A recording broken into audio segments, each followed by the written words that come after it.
المفلحون کے معزز دوستو، السلام علیکم ورحمۃ اللہ وبرکاتہ۔ حضرت سلیمان علیہ السلام اور ملکہ سبا کا واقعہ۔ بنی اسرائیل میں کئی انبیاء اکرام علیہ السلام کو اللہ تعالیٰ نے حکومت و خلافت سے سرفراز فرمایا۔ اس قوم کا سنہری دور مصر میں حضرت یوسف علیہ السلام کا دور حکمرانی تھا۔ پھر کئی صدیوں کے بعد فلسطین اور اس سے ملحقہ علاقوں میں حضرت داؤد علیہ السلام اور سلیمان علیہ السلام کا زمانہ حکمرانی تھا۔ حضرت داؤد علیہ السلام کو خطاب کرتے ہوئے اللہ نے ارشاد فرمایا، اے داؤد، ہم نے تجھے زمین میں خلیفہ بنایا ہے۔ حضرت سلیمان علیہ السلام حضرت داؤد علیہ السلام کے فرزند تھے اور آن جناب کے بعد نبوت اور خلافت کے وارث بنائے گئے۔ حضرت سلیمان علیہ السلام نے اللہ سے دعا مانگی تھی کہ آپ کو ایسی حکومت عطا کی جائے جو کسی اور کو نہ ملی ہو، نہ آئندہ ملے۔ اللہ نے دعا قبول فرما لی۔ آپ علیہ السلام کے لشکر میں کم و بیش ساری قابل ذکر مخلوق شامل ہوا کرتی تھی۔ ایک بار آپ علیہ السلام کسی جہادی مہم کے لیے روانہ ہوئے تو اس عظیم و شان لشکر کو دیکھ کر ایک چونٹی نے کہا، اے چونٹیو، اپنے بلوں میں گھس جاؤ، کہیں سلیمان علیہ السلام اور ان کا لشکر لاعلمی میں تمہیں کچل نہ ڈالیں۔ آپ علیہ السلام نے چونٹی کی بات سن لی اور سمجھ لی کہ اللہ تعالیٰ کا آپ علیہ السلام پر بہت بڑا احسان تھا کہ اس نے آپ کو ایک جانب نبوت کے بلند مقام پر سرفراز کیا تھا جو دنیا و آخرت کا سب سے اونچا مقام ہے، دوسری طرف آپ علیہ السلام کو ایسی حکمرانی عطا کی تھی جس کے کوئی مثال بنی نوح آدم میں نہیں ملتی، تیسری طرف آپ کو تمام مخلوقات کی باتیں سننے اور سمجھنے کی صلاحیت بخشی گئی تھی۔ یہ بہت بڑی بڑی نعمتیں تھیں۔ ان کو یاد کر کے آپ علیہ السلام کے دل میں خیال گزرا کہ آپ جیسی شان کسے مل سکتی ہے۔ یہ خیال آتے ہی آپ فوراً متنبہ ہو کر اللہ کا شکر ادا کرنے اور ان سے معافی مانگنے لگے۔ اے میرے رب، مجھے توفیق دے کہ میں تیرے ان احسانات کا شکر ادا کرتا رہوں جو تو نے مجھ پر اور میرے والدین پر کی ہے، اور ایسے عمل صالحہ کروں جو تجھے پسند آئیں، اور اپنی رحمت سے مجھے اپنی صالحہ بندوں میں شامل کر۔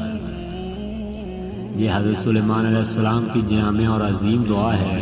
آپ علیہ السلام کی حکومت جو جنوں انس کے علاوہ پرندوں، درندوں اور چرندوں پر بھی تھی، بلکہ ہوا بھی آپ کے تصرف میں دے دی گئی تھی۔ ہر انسان کو خدا نے بے شمار نعمتیں عطا کی ہیں۔ ان کے بارے میں قرآن کہتا ہے، اگر تم خدا کی نعمتوں کو گننا چاہو تو گن نہیں سکتے۔ انسان کا فرض ہے کہ ان لاتعداد نعمتوں کو یاد کر کے خدا کا شکر ادا کرے اور حضرت سلیمان علیہ السلام کی یہ دعا پڑھتا رہے۔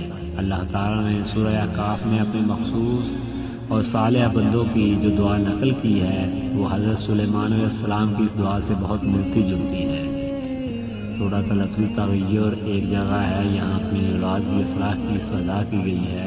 یہ دعا بھی بہت جامع اور پرتاثیر ہے۔ اللہ تعالیٰ فرماتا ہے کہ سعادت مند نوجوان بچپن سے جوانی تک اللہ کی اطاعت میں منزلیں طے کرتا ہے، جہاں تک کہ 40 سال کا ہو جاتا ہے۔ اب اس کے والدین بھی ہیں اور اہل و عیال بھی، وہ اللہ سے باقاعدگی کے ساتھ دعا مانگتا رہتا ہے، اے میرے رب، مجھے توفیق دے کہ میں تیری نعمتوں پر جو تو نے مجھے اور میرے والدین کو عطا فرمائی ہے تیرا شکر ادا کروں اور ایسے نیک عمل کروں کہ تجھ کو پسند آ جائے، اور اے اللہ، میری اولاد کی اصلاح اور تزکیہ فرما دے۔ میں تیرے سامنے توبہ کرتا ہوں اور بلا شبہ میں سر تسلیم خم کرتا ہوں۔ مذکورہ مہم کے دوران حضرت سلیمان علیہ السلام نے اپنی فوج کے سخت دستوں کی رپورٹ لی تو ہدہد کو غائب پایا۔ آپ علیہ السلام نے کہا، اس موقع پر اس کا غائب ہونا تو بڑا جرم ہے، اسے اس کی سزا دی جائے گی یا پھر وہ کوئی معقول عذر پیش کرے۔ ہدہد حاضر ہوا تو اس نے بتایا کہ وہ اڑتا اڑتا دور جنوب سے نکل گیا تھا۔ یمن میں اس نے ایک ملکہ کو دیکھا جو بڑی شان و شوکت والی اور عظیم و شان تخت کی مالک ہے، مگر وہ خود اور اس کی قوم بھی سورج کی پرستش کرتی ہیں۔ یہ سن کر حضرت سلیمان علیہ السلام نے ہدہد کے ذریعے اپنا مکتوب ملکہ سبا کو بھیجا۔ ہدہد نے یہ خط ملکہ سبا کے سامنے اس وقت پھینک دیا جب وہ سورج پرستش کے لیے محبت کی جانب جا رہی تھی۔ خط میں لکھا تھا، یہ مکتوب سلیمان علیہ السلام کی طرف سے ہے اور اللہ رحمان اور رحیم کے نام سے شروع کیا گیا ہے۔ مضمون یہ ہے کہ میرے مقابلے پر سرکشی نہ کرو اور مسلم و متی بن کر میرے پاس حاضر ہو جاؤ۔ قوم سبا یمن کے حکمران تھی۔ یہ قوم ایک طویل عرصہ تک یمن اور جنوبی مغرب کے علاقوں پر قابض رہی۔ یمن کے موجودہ دارالحکومت صنعاء سے 55 میل شمال مشرق میں معرب کا شہر اس قوم کا صدر مقام تھا۔ تجارت اور زراعت کی وجہ سے اس قوم میں دولت کی خوب ریل پیل تھی۔ اس قوم نے بڑے دبدبے سے حکومت کی۔ حضرت سلیمان علیہ السلام کے زمانہ میں اس سلطنت پر ایک عورت کی حکمرانی تھی۔ یہ ملکہ اور اس کی قوم سورج پرست تھی۔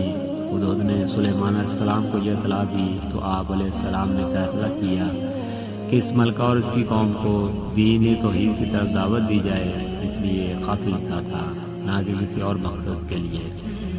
قوم سبا کی ملکہ حضرت سلیمان علیہ السلام کا خط پڑھ کر حیران رہ گئی۔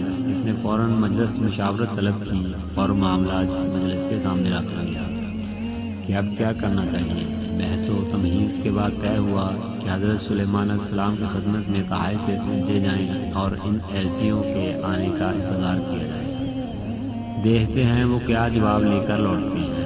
ادھر حضرت سلیمان علیہ السلام نے ان تحائف کو دیکھا تو فرمایا، ان تحائف کی تو ہمیں ضرورت نہیں ہے، خدا نے ہمیں اس سے بہت بڑے انعامات سے نواز رکھا ہے، جاؤ جو سب کچھ لے جاؤ۔ اگر اسلام قبول نہیں تو ایک عظیم الشان لشکر کا انتظار کرو جس کا مقابلہ کرنے کی تمہیں طاقت نہیں ہے۔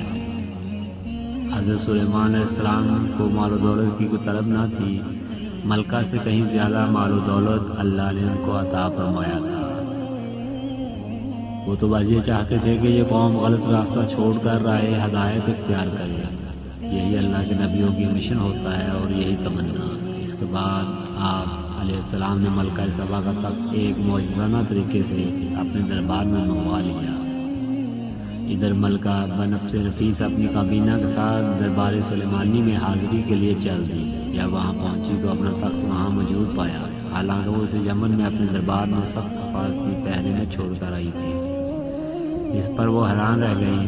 اس کے بعد کے دل نے گواہی دی کہ سلیمان علیہ السلام دنیا کے بادشاہوں کی طرح محض بادشاہ نہیں ہیں، بلکہ وہ فی الواقع اللہ کے بھیجے ہوئے پیغمبر ہیں۔ تو وہ آپ علیہ السلام پر ایمان لے آئی۔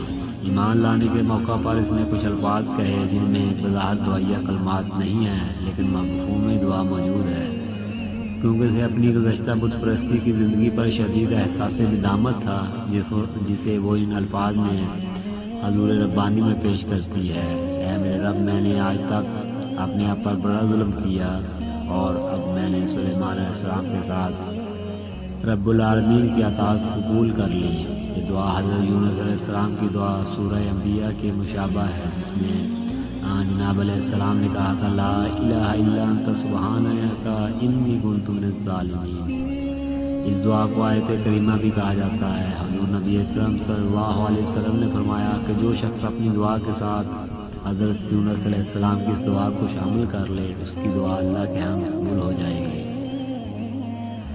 ملکہ سبا کے بارے میں بنی اسرائیل کی طرح مسلمانوں میں بھی عجیب و غریب داستانیں مشہور ہیں۔ یہ سب داستانیں اسرائیلی روایات سے ماخوذ ہیں اور اکثر نصوص قرآن کے بالکل خلاف ہیں۔ بدبخت اسرائیلیوں نے اللہ کے نبیوں کی حرمت کو ہمیشہ پامال کیا۔ ایسے لغو الزامات انبیاء علیہ السلام پر لگائے کہ خدا کی پناہ۔ ایسی روایات کے بیان میں حد درجہ احتیاط سے کام لینا چاہیے۔ مسلمانوں میں کئی لوگوں کا خیال ہے کہ حضرت سلیمان علیہ السلام نے ملکہ سبا، جس کا نام بعض روایات میں بلقیس بتایا گیا ہے، کی شادی کر لی تھی۔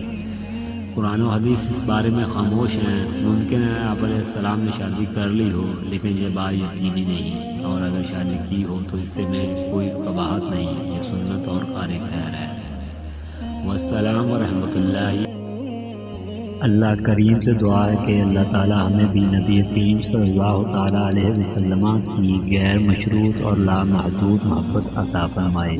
ایسے مزید ایمان افروز واقعات کے لیے ہمارا